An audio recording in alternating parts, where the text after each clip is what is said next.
아버지도 기도하고 종도 기도하고 당사자인 이삭도 기도함으로 순조롭게 이삭은 믿음과 인격이 뛰어난, 게다가 외모도 아름다운 그런 준비된 리브가를 아내로 얻게 됩니다.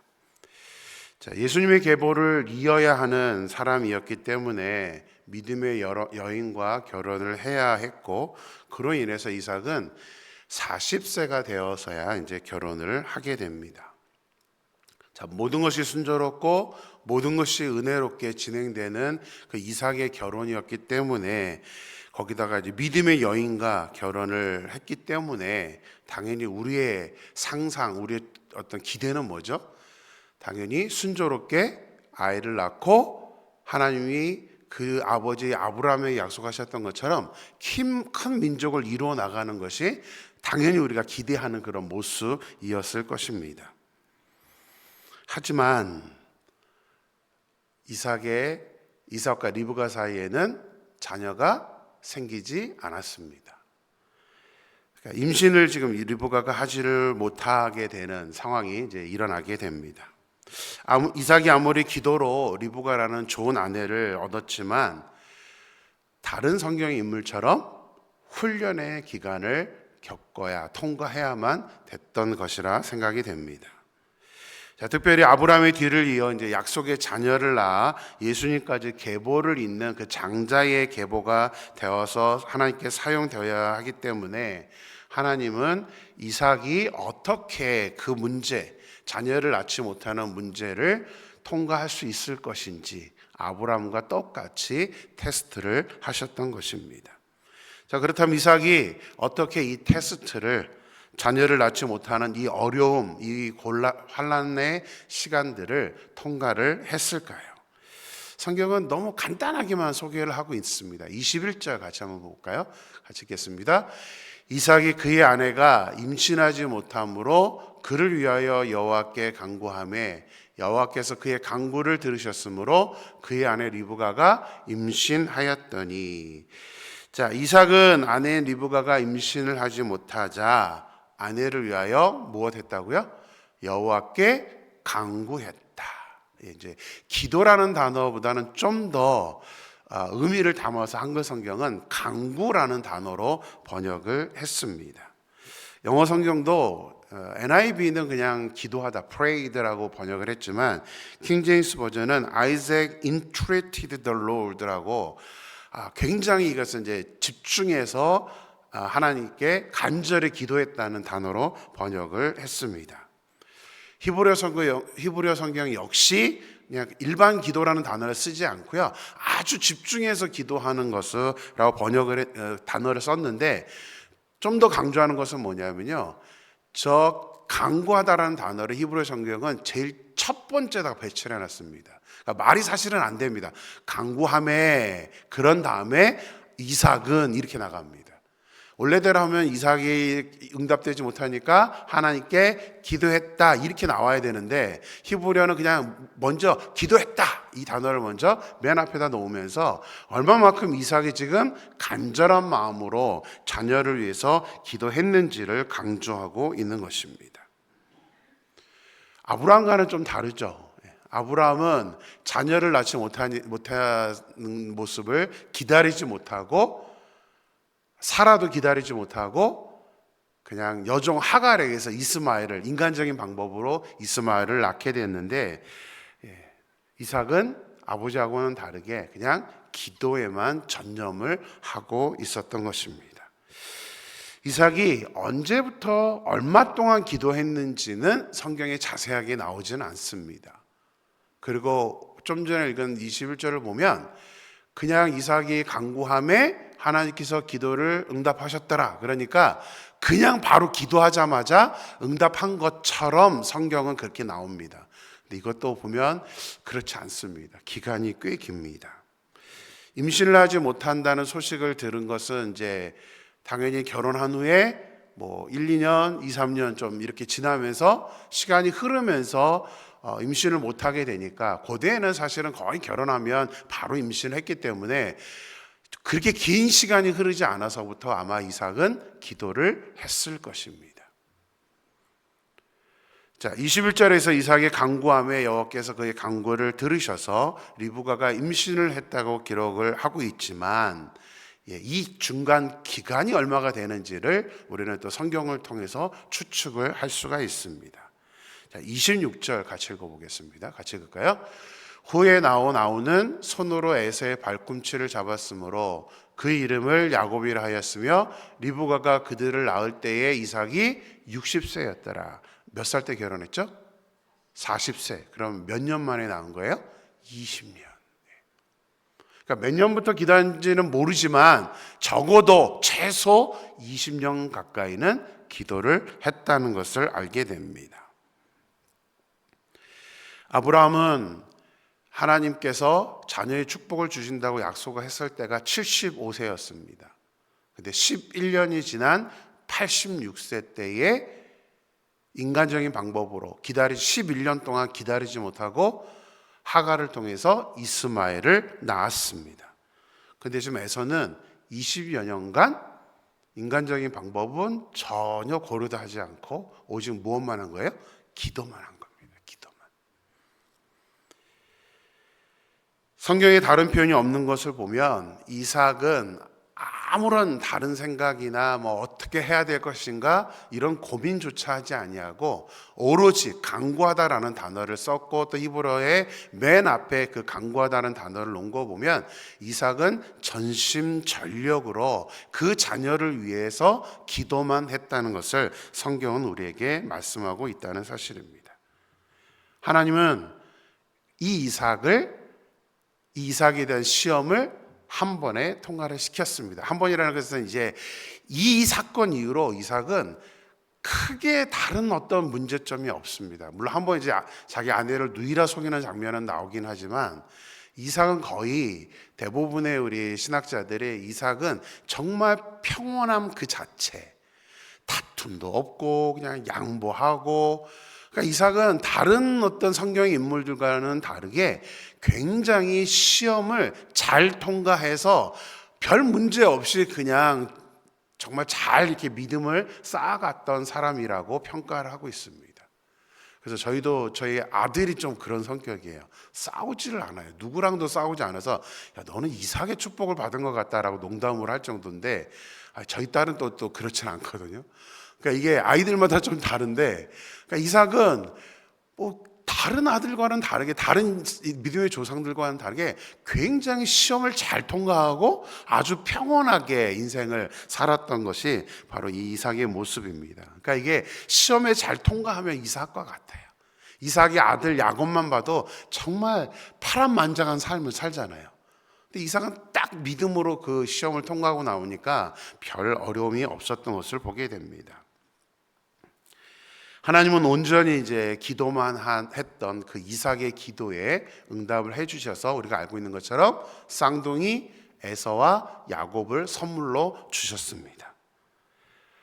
저는 이 본문을 보면서 원래는 저희 아이들의 앞에 그 아브라함의 본문처럼 배우자를 위한 기도의 중요성을 알고 있었기 때문에 저희 아이들이 임신을 할 때부터 이제 배우자를 위해서 기도를 해왔습니다. 근데 어느 날 이 성경을 보다가 그 기도만이 아니라 우리 자녀를 위한 기도에 반드시 추가해야 되는 기도 제목이 있다는 것을 오늘 본문을 통해서 깨달았습니다. 그래서 이제 몇 년 전부터는 아이들이 배우자를 놓고 기도하다가 플러스 이제 하나 더 기도를 하게 된 게 뭐냐면 이 자녀의 출산에 대해서도 기도를 해야 된다는 사실을 절실히 깨달았습니다. 특히 요즘은 늦게 결혼을 하다 보니까 또 여러 환경의 요인들, 여러 호르몬의 요인, 이미 말씀드렸지만 저희 딸도 대학교 1학년 때부터 이제 호르몬에 이렇게 문제가 있었기 때문에 이것도 기도해야 되는구나. 이삭은 물론 임신한 후부터 기도했지만 이건 미리 기도해야 할 제목이구나라는 것을 깨닫게 되어서 이제 자녀들 위한 기도에 반드시 배우자와 그 임신 출산까지도 기도해야 된다는 사실을 저는 깨닫게 되어서 아내와 함께 구체적으로 그렇게 기도를 했었습니다. 물론 지금도 기도를 하고 있습니다. 우리 성경을 통해서 이미 자녀들이 있는 여러분들은 정말 열심히 기도하셔야 됩니다. 배우자를 위해서 기도하셔야 되고, 구체적으로 그 자녀들이 잘 이렇게 아이를 낳고 또 잘 양육할 수 있도록 그 기도를 여러분들이 빼놓지 않고 해야 된다는 사실을 오늘 본문은 우리에게 말씀하고 있습니다. 특히 기도하고 빨리 응답이 되지 않으면 아브라함처럼 조급해하거나 인간적인 방법으로 동원해서 아이를 낳으려고 하는, 또 뭐 자녀 출산만의 문제가 아니라 우리의 모든 기도 제목도 마찬가지입니다. 우리가 조급해지기 마련인데, 오늘 이 이삭의 모습을 보면서 20년간 묵묵히 정말 하나님께 간절히 기도하고 있는 그 이삭의 모습을 보면서 우리도 그렇게 조급하지 않고 하나님의 응답이 있을 때까지 그렇게 정말 기도할 수 있는, 기도에 집중할 수 있는 저와 여러분의 삶이 되기를 주님의 이름으로 축원합니다. 자, 20년간 하나님의 응답만 바라보고 기도한 결과 이제 하나님은 이삭에게 쌍둥이의 선물을 주셨습니다. 근데 오늘 본문은 우리가 너무나 잘 알고 있는 본문이죠. 이 쌍둥이들이 뱃속에서부터 이제 먼저 태어나겠다라고 다툽니다. 물론 둘이 싸운 게 아니라 둘째인 야곱이 장자가 되고 싶어서 뱃속에서부터 형의 발꿈치를 잡고 태어나는 장면이 오늘 본문에 등장하고 있습니다. 이걸 일반적으로 이제 장자권이라고 하는데요. 장자권. 자, 갓난아기가 어떻게 뱃속에서부터 먼저 태어나겠다, 이 장자권을 받겠다라는 그런 어떤 마음을 품을 수 있었을까요? 에서와 야곱은 성격도 정반대였고 그의 모든 성향과 또 이 장자에 대한 생각도 정반대였습니다. 야곱은 장자가 되겠다는 욕심이 굉장히 강했고, 에서는 먼저 태어났음에도 불구하고 장자권에 대한 관심이 전혀 없었습니다. 우리가 잘 알고 있는 내용입니다. 사냥을 하고 돌아와 피곤한 에서에게 야곱이 팥죽 한 그릇을 가지고 못하죠? 딜을 걸죠. 형에게 이거 줄 테니까 뭐 해라, 장자권을 나한테 팔아라 하는 게 오늘 본문의 내용입니다. 그러니까 그만큼 이 야곱은 태어나기 전부터, 뱃속에서부터 또 태어나서도, 아니 형이 피곤하다고 자기 죽 쓰고 있다고 그걸 갖고 바로 장자권 이렇게 팔라고 하는 거를 보면 야곱의 모든 관심이 이 장자권에 이렇게 있었다는 것을 알게 됩니다. 그게 너무 갖고 싶었던 거예요, 야곱은. 우리 여자분들은 잘 모르지만 남자들은요, 이렇게 당구를 배우면 어떤 현상이 일어나는지 아세요? 밥상도 당구대로 보이고, 누우면 천정이 당구대로 보이고 그렇다고 합니다. 저는 당구를 배워보지는 못해가지고 그렇게까지는 아니었는데, 근데 그 정도로 뭔가 뭐 당구만이 아니죠. 운동이든 뭐든 하나에 빠지면 왜 모든 게 다 그렇게 보인다 그러잖아요. 관심 있는 분야에. 그러니까 지금 야곱의 모든 관심은 뭐였어요? 장자권이었어요. 어떻게 하면 저 장자권을 가질 것인가. 그러니까 그의 모든 사고가 거기에 집중되어 있었다는 사실을 알게 됩니다. 우리 34절 말씀 같이 한번 읽겠습니다.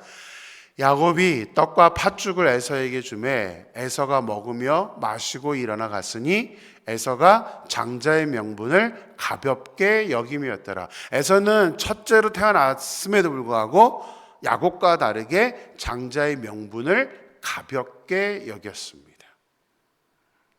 그래서 팥죽 한 그릇이 뭐라고, 당장의 배고픔을 모면하기 위해서 아무 생각도 하지 아니하고 동생에게 장자를, 명분을 그냥 팔아 넘겼던 것이 에서의 모습입니다. 자, 그렇다면 장자권이 무엇이길래 야곱은 그렇게 장자권을 받으려고 했던 것일까요?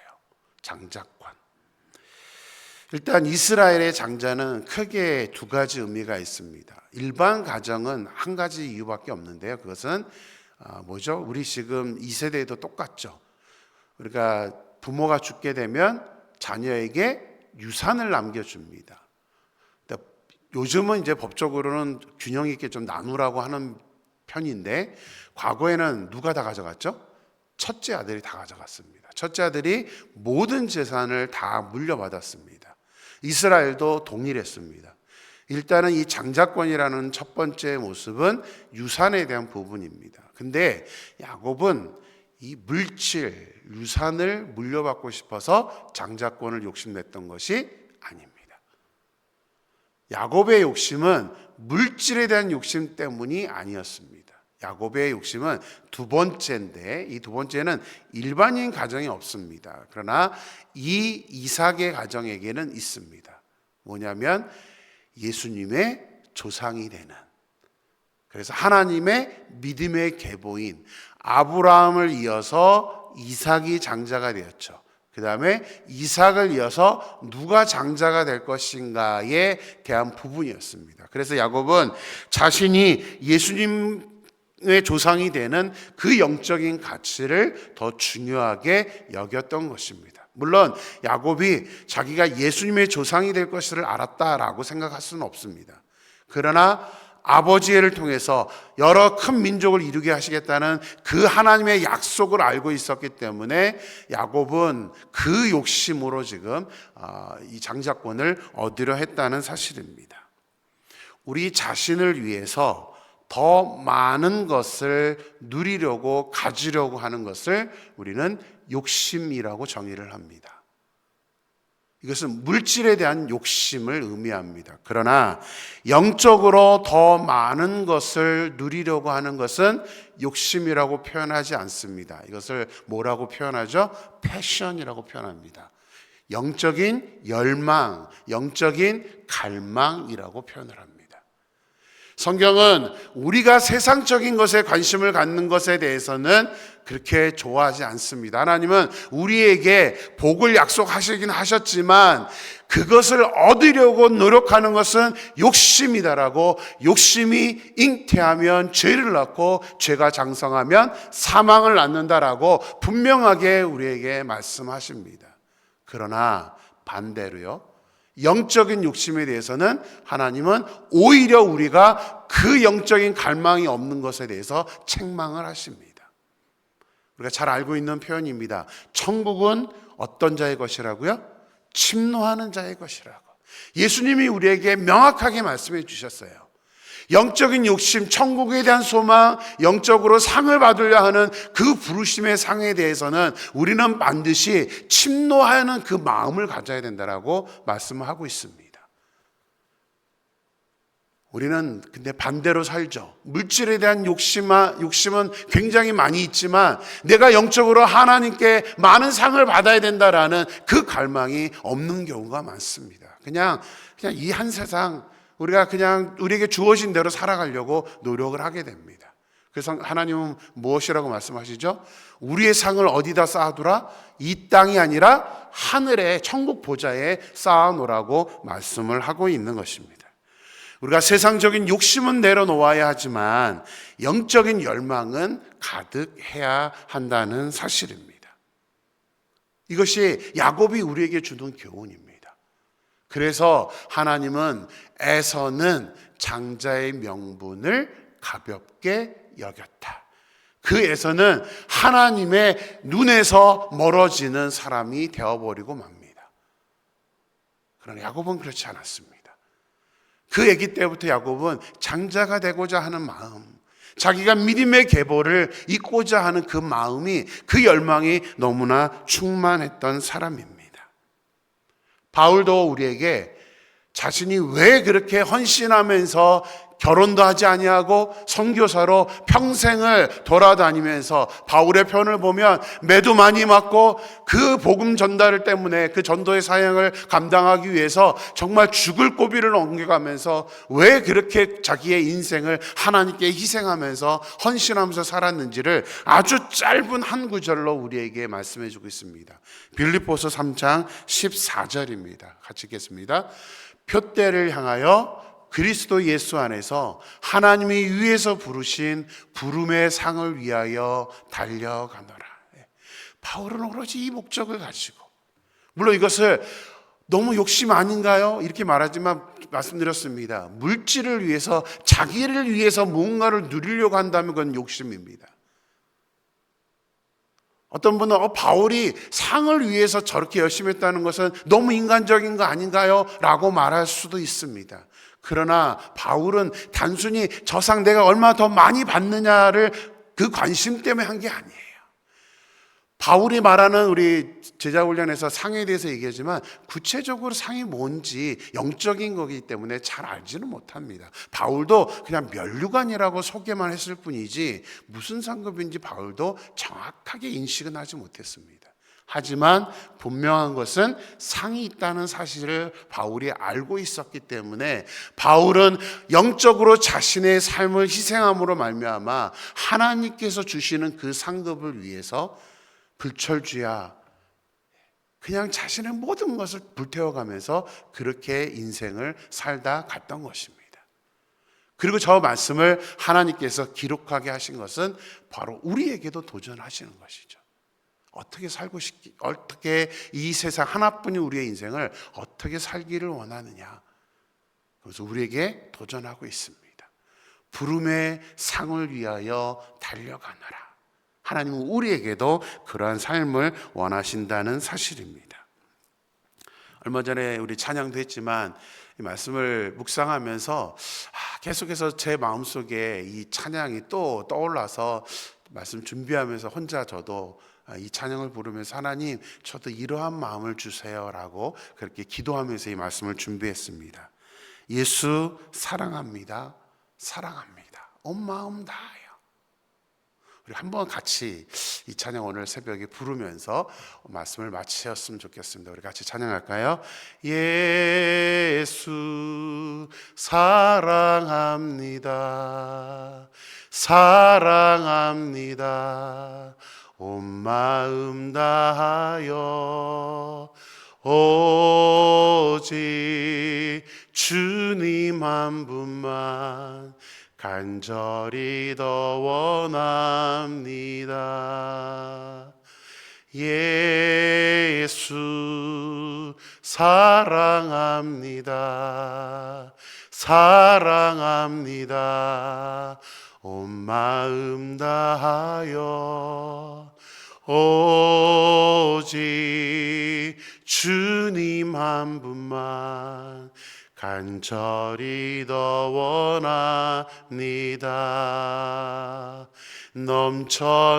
넘쳐나네 넘쳐나네 주를 향한 내 속에 갈망이 주님께로 날 이끌어 주소서. 주님을 더 원합니다. 넘쳐나네 넘쳐나네 내 속에 갈망이, 주님을 향한 그 갈망이 넘쳐나네 라는 이 찬양이 우리의 고백이 되어지기를 원합니다. 우리의 삶의 목적이 되어서 하나님 저 주님을 더 많이 알기를 원합니다. 주님께 더 가까이 가기를 원합니다. 주님께 더 제 자신을 드리기를 원합니다. 하나님 제 안에 이 갈망이 사라지지 않게 도와주세요. 저 이 갈망 때문에 살기를 소망합니다. 세상 욕심은 내려놓게 하시고 세상으로부터 얻는 그것들은 우리가 욕심 부리지 않게 하여 주시되 다만 우리는 반대로 영적인 욕심은 갈망하여서 하나님 제가 기꺼이 주님께 제 자신을 드리기를 원합니다 하면서 우리의 삶이 이 갈망이 충만한 삶이 될 수 있기를 주님의 이름으로 축원합니다. 우리 같이 기도하겠습니다.